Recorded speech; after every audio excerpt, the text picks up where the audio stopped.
watching Dante Boxing Nation.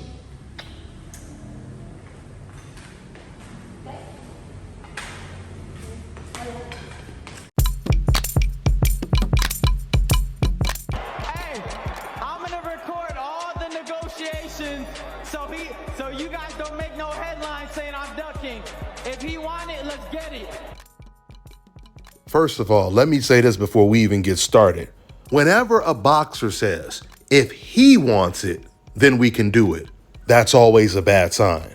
Because boxers that truly want these type of fights, they're only going to tell the boxing world what they want. And they're going to do everything they can to make that fight come to fruition.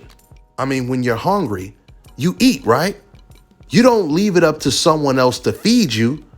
When you're hungry, you get your food and you go eat, or you tell someone to make you some food so you can eat.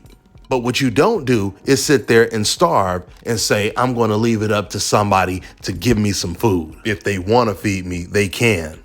No, I don't work like that. When Terrence Crawford used to call out Errol Spence years ago, you never heard Terrence Crawford say, if he wants it, we can do it. No, he always said, Errol Spence is who I want. You guys know who I want. And he left it at that. I just wanted to clear that up.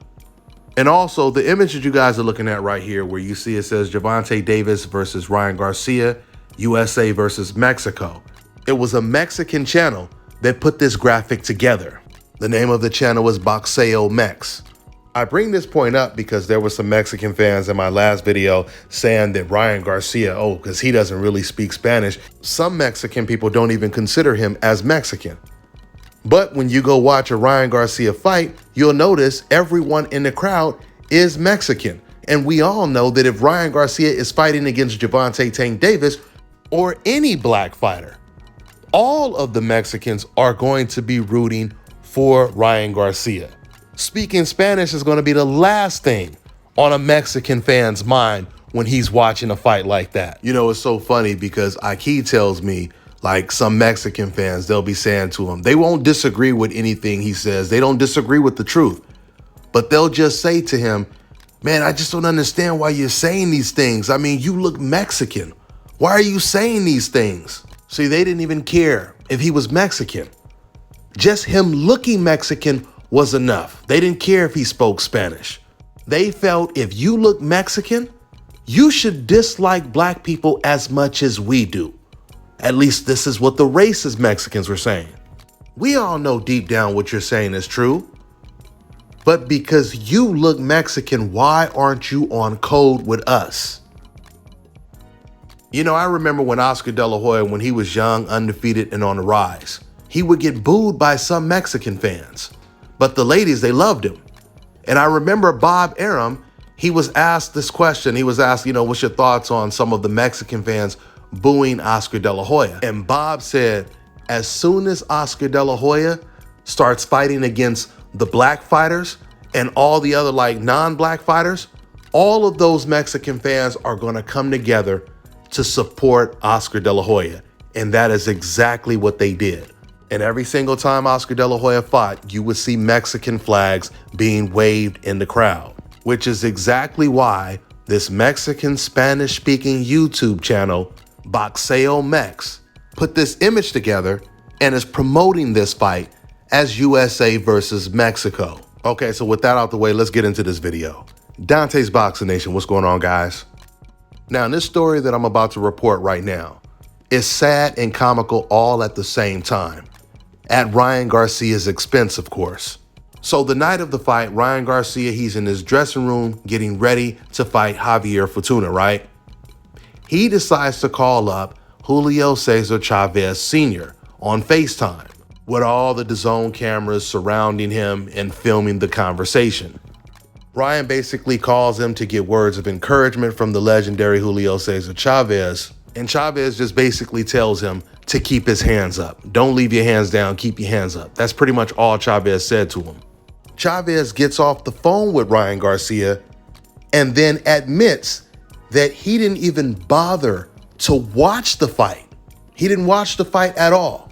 Chavez, he did an interview days after the fight, and he was asked, did you watch the Ryan Garcia fight this past weekend? Reporter asked, what's your opinion on Ryan? Chavez, he says, very good. He's a good friend. I like him very much. He called me the night of the fight, but to be honest, I didn't watch his fight. Then the reporter quoted what Ryan Garcia said about how titles are not important anymore. He said, nowadays the world titles in boxing have no substance and hold no weight. What's your opinion on that? Chavez, he laughs and he says, he's effed up, meaning he's effed up in the head, like he doesn't know what he's talking about. Chavez is then asked, if Ryan Garcia fights Gervonta Davis, what would happen? Chavez says, oh no, it's gonna be bad. Reporter, why are you picking Gervonta Davis? Chavez, he says, because Gervonta, I hadn't put too much attention in him, but what I've seen, he is a great fighter. With all due respect, I believe he'll knock out Ryan Garcia. End quote. Guys, Julio Cesar Chavez Sr. just admitted he had much better things to do than watch a Ryan Garcia fight that he called bullshit, and ends the interview by saying Gervonta would knock out Ryan Garcia. And Chavez said these things right after Ryan Garcia called this man while he was in the dressing room preparing for the Fortuna fight. Chavez didn't watch the Ryan Garcia fight, but the way he's talking, we know he watched the Gervonta Tank Davis fight. Guys, even the fighters that Ryan Garcia looks up to, Canelo Alvarez, Julio Cesar Chavez Sr., they don't even respect Ryan Garcia anymore.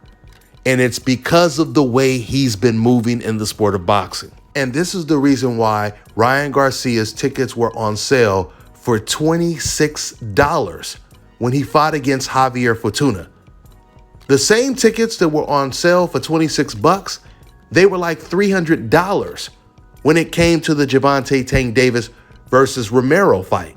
And it's so funny how hypocritical these fans are, because I had some people in the comment section, a couple Mexican fans, they were saying, oh, well, that's not a fair comparison because I was watching the Rolly Romero fight because of Romero.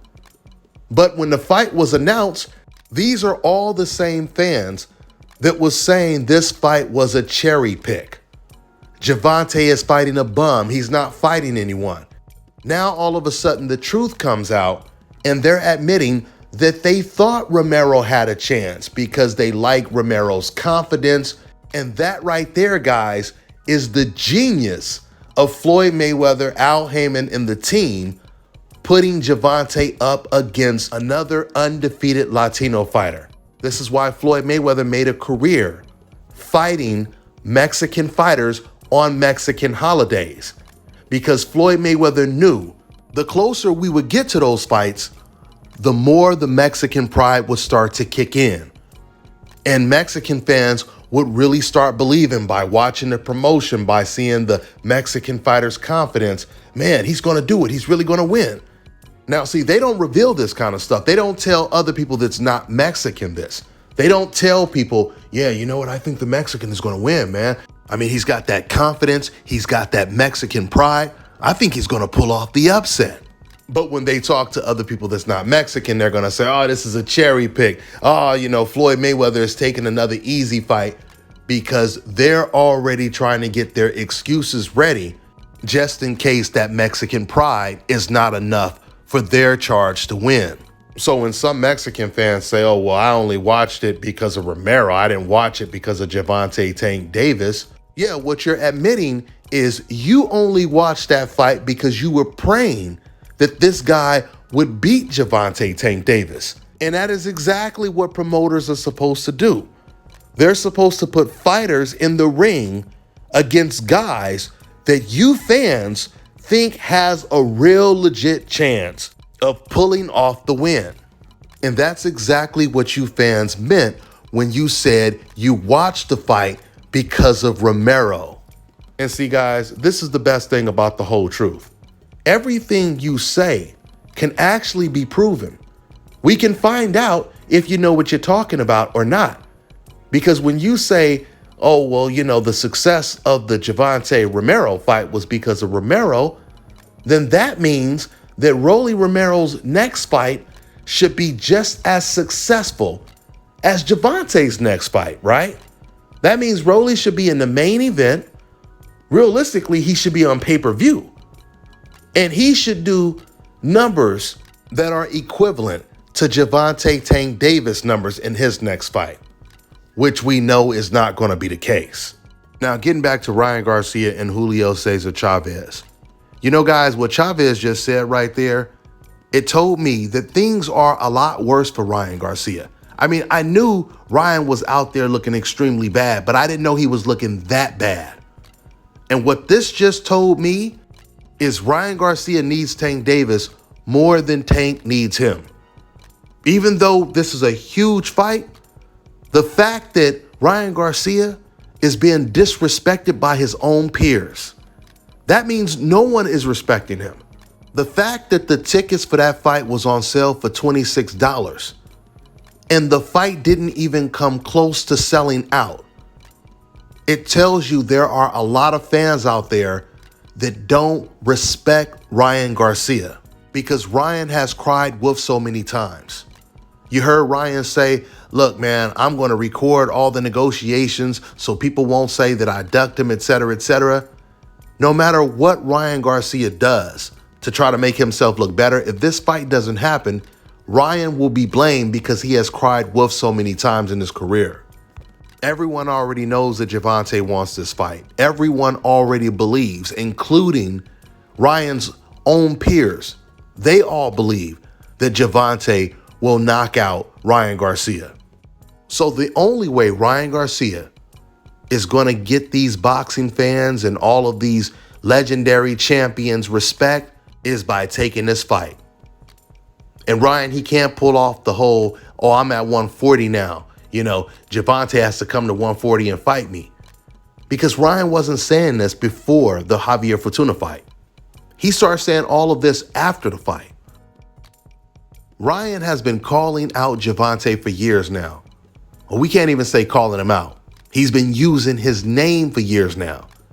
He went on the Mike Tyson show, promised Mike Tyson he was going to fight against Gervonta, told Gervonta don't back out of it, right? He's been doing all of these things, so you cannot now say, oh, I'm at 140, so if he wants to fight me, he has to come up to 140. Devin Haney is at 135 right now. Devin was already talking about how it was starting to get hard for him to make the weight at 135. But Devin is actually staying at 135 right now because he's trying to get a Lomachenko fight or even a Gervonta Tank Davis fight before he moves up to 140. And those are the type of sacrifices that Floyd Mayweather was talking about. Ryan was also asked if hypothetically he couldn't get the Gervonta Tank Davis fight. He said he would like to fight Teofimo Lopez. Now, and it's okay to talk about a backup plan, but why would you want to fight someone coming off of a loss? And this is the reason why Ryan Garcia actually does need Tank more than Tank needs him. Because even though Ryan Garcia versus Teofimo would be a great fight, it would still make Ryan Garcia look bad because none of the top guys are calling out any fighters that just came off of a loss. Devin wants all of the smoke. He's calling out the best fighters in his division. Notice, Devin's never called out Teofimo since Teo lost to Kambosos, right? Gervonta is not calling out Teofimo Lopez since he lost. Ryan is the only fighter mentioning a guy's name who just came off of a loss. Now, if Ryan would have said, you know what, if I can't make this fight with Gervonta, I'm willing to fight Devin Haney. I'm willing to fight Regis Prograis. I'm willing to fight Josh Taylor. If he were to say something like that, people would take him a little bit more serious. Because I'm telling you right now, if Ryan doesn't fight Tank, and we know he's not fighting Devin Haney, he's talking about fighting at 140. If Ryan Garcia doesn't take the Tank Davis fight, and he fights against a very weak opponent, another Javier Fortuna, then we're probably going to hear another interview with Julio Cesar Chavez explaining why he's not watching any of Ryan Garcia's bullshit fights. That's all I got for now, guys. I'm on to the next one. All right, now check this out, guys. If you're looking to repair eczema scars, burns and bruises, dark spots and blemishes, then this right here is the perfect product for you guys. It's called Elo Diki Face and Body Oil. Athletes and top-ranking boxers, they're also using it after training to reduce swelling, inflammation, and to ease the pain. So get yours today. Go to elodiki.com, like them on Facebook, and follow them on Instagram. Fellas, I've got some great news for you. If you've lost your hair or have a receding hairline, the time has come when you can finally get your hairline back through a process called scalp micropigmentation. So here's how it works. It's a hair tattoo that replicates the look of your hair follicles when you have fully shaved it down. So to get this hookup, make sure you follow and contact my man Scalp Carolinas on Instagram. Let me tell you guys about Issa Israel Law Firm. It is a full-service legal practice based in Denver, Colorado, an emerging hub for combat sports and high-altitude training. If you're a fighter inside or outside of the ring and you need a law firm you can trust to fight for you, visit thefighterfirm.com or email help@iilawfirm.com. Legal representation is usually limited to plaintiffs or defendants in Colorado, but iFirm can help anyone in the world with trademarking their business name, logos, and U.S. immigration issues. This brother has been my attorney for a while and helped guide me through all kinds of business and civil issues, so make sure you guys go to thefighterfirm.com.